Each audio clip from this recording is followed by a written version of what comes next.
Guys যেদিকে তাকাই সেদিকে শুধু ওয়াও আর ওয়াও। অলরেডি আমরা প্রায় 100 ফিট উপরে উঠে গেছি, আরো প্রায় 200 ফিট 2 থেকে 300 ফিট উপরে উঠতে হবে। আজকের এই ব্লগটাতে কিছুটা দেখাবো গ্যান্টিং হাইল্যান্ডের দৃশ্য। ওয়াও, আজকে যে দৃশ্যটা কি আর বলবো। Oh my God. What's up guys, it's me Mohammad Saroj, welcome to my another vlog. সবাইকে ঈদের শুভেচ্ছা জানিয়ে এই ভিডিওটা শুরু করছি। ঈদ মোবারক। আজকে ঈদের দ্বিতীয় দিন, বাট আমরা কালকে প্রথম দিনই আসছি এখানে। এই দেখেন এখানকার ভিউ গুলাই, এখানে আমরা আসছি মূলত আমাদের কিছু ভাই ব্রাদার আছে তাদের সাথে দেখা করার জন্য। আমাদের তো এখন দেখতেই পাইতেছেন এতটা সুন্দর মনোরম পরিবেশে, যা আপনাদের মাঝে আজকে কথা কম বলবো, কিন্তু ভিডিওটা পুরোপুরি দেখানোর চেষ্টা করবো।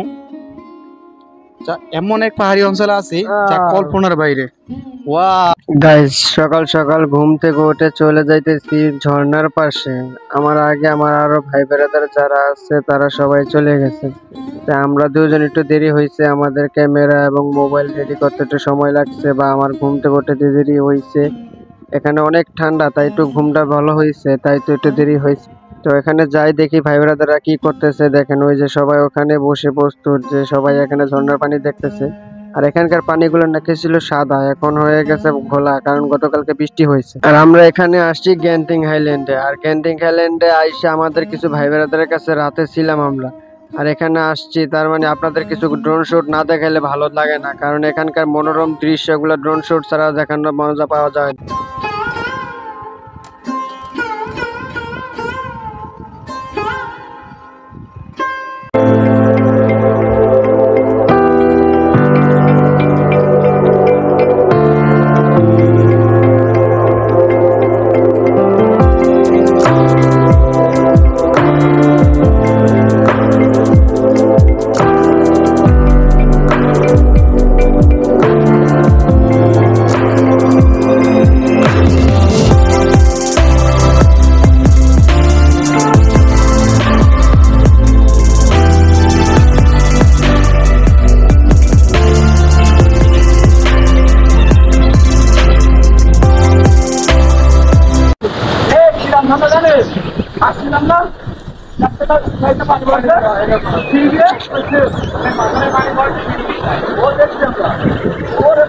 এখানে আমার সাথে লোক ঝর্ণা নিয়ে কথা বলতেছে, ওটা কিরকম ঝর্ণা সেটা নিয়ে কথা বলতেছে। আর এখানে আমি ইনস্ট্রাকশন দিতেছি যে কিভাবে কি করতে হবে, কিভাবে ভিডিওটা নিতে হবে। আমি শুধু বলতেছি বেশি কিছু দরকার নাই, শুধু ভিডিও শুট নিয়ে, আর কিছু লাগবে না, পরে ভয়েস ওভার দিয়ে দিব। ওয়াও, আজকে যে দৃশ্যটা কি আর বলবো। ও মাই গড দৃশ্য।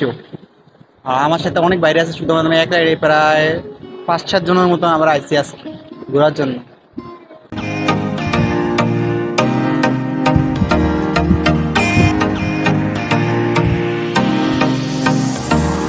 কেমন লাগতেছে আরিফুল ভাই, কেমন লাগতেছে পাহাড় অঞ্চলে আইসা? আলহামদুলিল্লাহ আলহামদুলিল্লাহ, অনেক সুন্দর লাগতেছে। এমন পরিবেশ দেখতে পাবো আশাও করিনি। আসলে এত বড় বড় পাথর দেখতে পাচ্ছেন, আসলে আগে কখনো এরকমই দেখতে পাইছেন? এই যে পিছনে আমাদের একটা পাথর আছে, এরকম পাথর আমি এখনো আমার বয়সে আমি এখনো দেখিনি। এত বড় পাথর কখনো। গাইস, এই পাথরটা দেখেন না,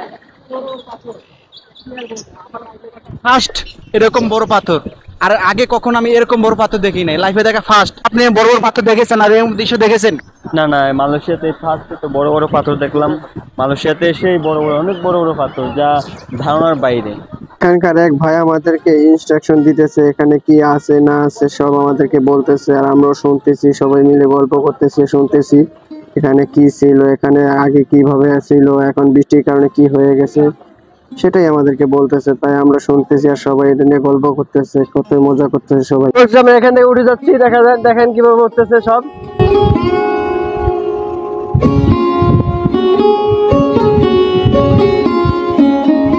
তো সবাই খালি পায়ে হাঁটছি, দেখে কেউ লুঙ্গি পরে হাঁটতেছি, কিন্তু জাস্ট ওয়াও।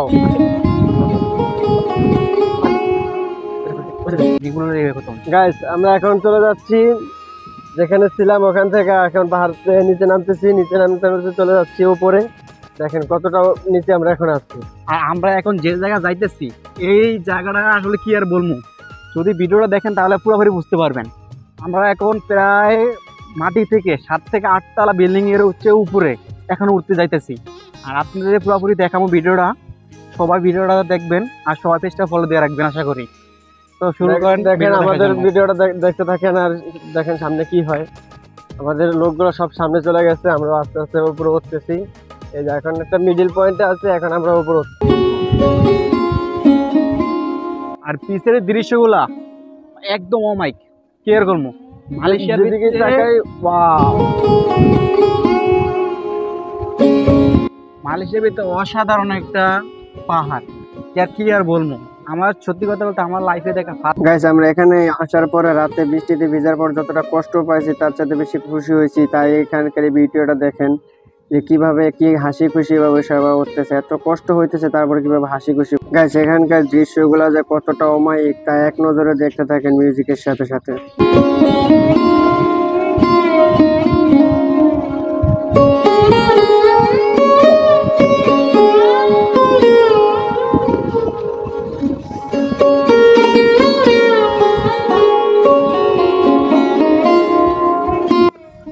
গাইস অমায়িক বলার কিছু একটা কারণ আছে, কারণ এটা মালয়েশিয়ার কুয়ালালামপুর থেকে আপনার ৬,০০০ ফিট উপরে। দেখেন কত বিল্ডিং, এই বিল্ডিং গুলা কিভাবে রাখছে পাহাড়ের উপরে, সেটাই একটা জিনিস। এই জন্যই বলতেছি এটা কি অমায়িক একটা জিনিস। দেখেন বিল্ডিং গুলা অলরেডি আমরা প্রায় ১০০ ফিট উপরে উঠে গেছি, আরো প্রায় ২০০ ফিট ২ থেকে ৩০০ ফিট উপরে উঠতে হবে। দেখেন কতটা কষ্ট করে উপরে উঠতেছি। জীবনটা বাইরে যেতেছে মনে হইতেছে। আরে কালকে রাতে ভাই এখানে বৃষ্টি ছিল, বৃষ্টির কারণে আমরা এখানে প্রায় ১ হাঁটু গেড়ে গেছি।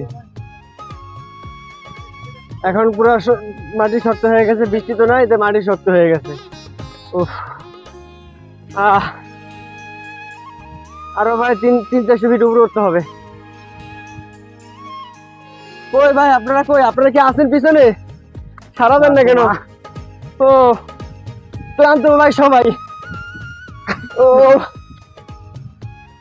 সবার পায়ে কিন্তু জুতা ছাড়া, মানে এখানে আমরা জুতা নিয়ে উঠতে পারবো না কোনোভাবে, জুতাতে নামতে পারবো না, জুতা নিয়ে উঠতে পারবো না। এই দেখেন সবার পায়ে জুতা ছাড়া। যাই হোক ভাই, কষ্ট করলে অনেক মজা পাইতেছি।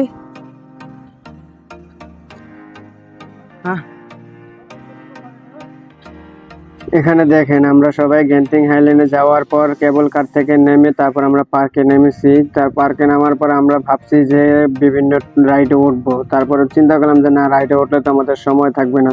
তো আমাদের সীমিত সময় নিয়ে আমরা গেছিলাম, তাই তো আমরা রাইডে উঠতে পারিনি। এখানে দেখেন আমি ক্যামেরা নিয়ে ঘুরতেছি, আমার আশেপাশের লোক আমি খুঁজে পাইতেছি না। তো ওখানে একজনের পরে একজন খুঁজতে খুঁজতে আমার মাথা নষ্ট হয়ে গেছে, সবাই এক এক দিকে এক একজন চলে গেছে। গাইস গেন্টিং হাইল্যান্ড নিয়ে পুরো ভিডিও আসতেছে আমার এই চ্যানেল এবং পেজে।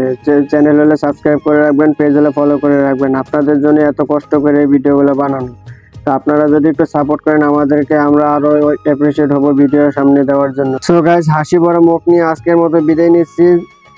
ভিডিও কেমন হলো কমেন্ট করবেন, ভিডিও ভালো লাগলে লাইক করবেন, পেজ হলে ফলো করবেন আর ইউটিউব হলে সাবস্ক্রাইব করবেন। সবাই সুস্থ থাকবেন, ভালো থাকবেন, দেখা হবে পরের কোনো ভিডিওতে। আল্লাহ হাফেজ।